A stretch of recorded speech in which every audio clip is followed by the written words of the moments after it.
Hello बच्चों, तो कैसे हैं आप सभी। ये है पार्ट 13 जहाँ पे हम राइबोसोम को इन डिटेल में पढ़ेंगे। पिछले वीडियो में हम लोग एंडोसिम्बायोटिक थ्योरी को खत्म कर चुके थे, तो इस वीडियो में हम राइबोसोम को डिटेल में पढ़ेंगे। तो चलिए स्टार्ट करते हैं। नॉन मेम्ब्रेन बाउंड ऑर्गेनिल्स, इसका मतलब ये है कि राइबोसोम के अराउंड अराउंड कोई भी एक्स्ट्रा लेयर नहीं होगा उसको सेफ्टी देने के लिए। और found in both prokaryotic and eukaryotic, मतलब कि सबसे छोटा माइक्रोप्लाज्मा जो कि बैक्टीरिया होता है उसके अंदर भी राइबोसोम होगा, और साथ ही साथ में यानी कि हम लोग मोस्ट एडवांस होते हैं यूकैरियोटिक के अंदर, हमारे अंदर भी होगा, और जितने बीच में इनके सबके अंदर होता है। फंक्शन इनका इतना है कि ये प्रोटीन फैक्ट्री कहलाते हैं। क्यों कहलाते हैं? क्योंकि ये प्रोटीन बनाते हैं। डिस्कवर्ड बाय जॉर्ज पैलेट इन 1973। ठीक है, अब देखते हैं इनका कंपोजिशन क्या है। सो इनका कंपोजिशन है ribosome is equal to rRNA, मतलब कि राइबोसोमल आरएनए, और 80 डिफरेंट टाइप ऑफ प्रोटीन के साथ राइबोसोम फॉर्म होते हैं। इनका नेचर ऐसा है कि राइबो न्यूक्लियोप्रोटीनिशियस है, मतलब इसके अंदर जो है rRNA भी होगा, साथ साथ में प्रोटीन भी होगा, क्योंकि इसका कंपोजिशन ही वही है तो नेचर भी तो वही होगा ना। डायमेरिक फॉर्म, इसका मतलब ये है कि दो टुकड़े में बटे होते हैं। एक होता है स्मॉलर सब यूनिट और दूसरा होता है लार्जर सब यूनिट। तो ये दोनों जो होते हैं अभी मान लो ट्रांसलेशन नहीं हो रहा। ट्रांसलेशन एक प्रोसेस होता है जहाँ पे प्रोटीन फॉर्म होता है, लेकिन मान लो अभी प्रोसेस नहीं हो रहा है, तो ये जो यूनिट्स हैं, सब यूनिट्स हैं दोनों, स्मॉल और लार्जर, ये इधर उधर अलग अलग रहेंगे। लेकिन जैसे ही ट्रांसलेशन स्टार्ट होगा वैसे ही ये सभी एक साथ जुड़ जाते हैं। और ये कैसे जुड़ते हैं? Mg+2 की मदद से आपस में जुड़ जाते हैं और ट्रांसलेशन प्रोसेस को स्टार्ट कर देते हैं। अब आगे देखते हैं। अब हमको भी पता है कि प्रोकैरियोटिक के अंदर भी राइबोसोम होता है और हमारा यूकैरियोटिक के अंदर भी राइबोसोम होता है। ठीक है, लेकिन कौन कौन से टाइप वाला? अगर प्रोकैरियोटिक के अंदर देखा जाए तो 70s वाला होता है, और यूकैरियोटिक के अंदर देखा जाए तो 80s वाला होता है।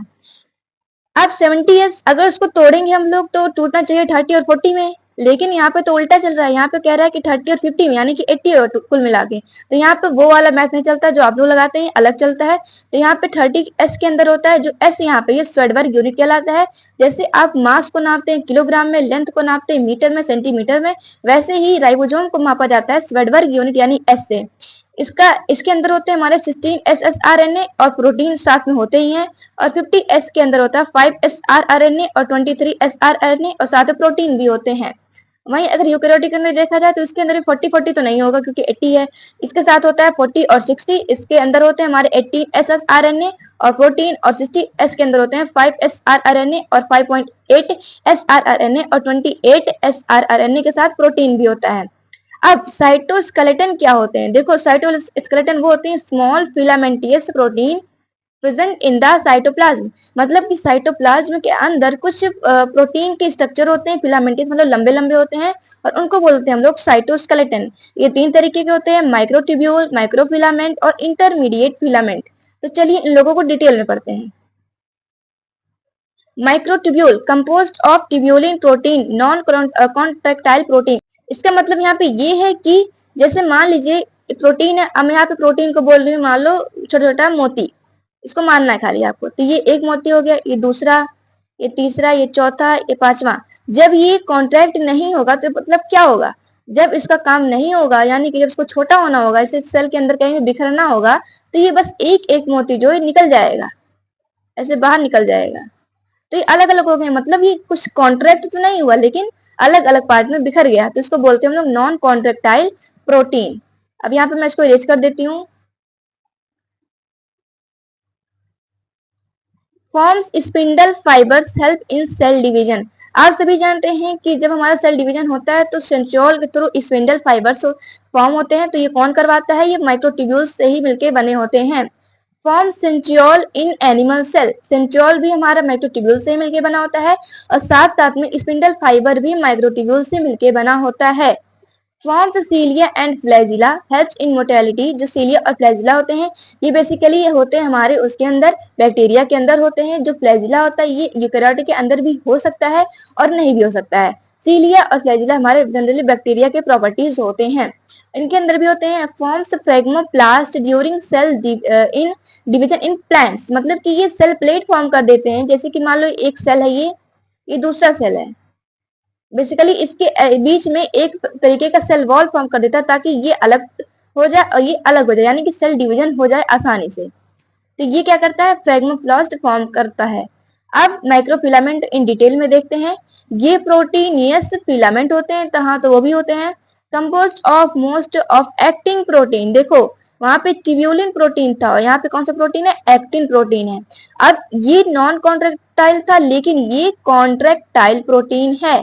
इसका फंक्शन ये है कि ये provide support to cell, cell को सपोर्ट प्रोवाइड करता है, maintain shape of the cells, help in cyclosis and cytoplasmic stemming.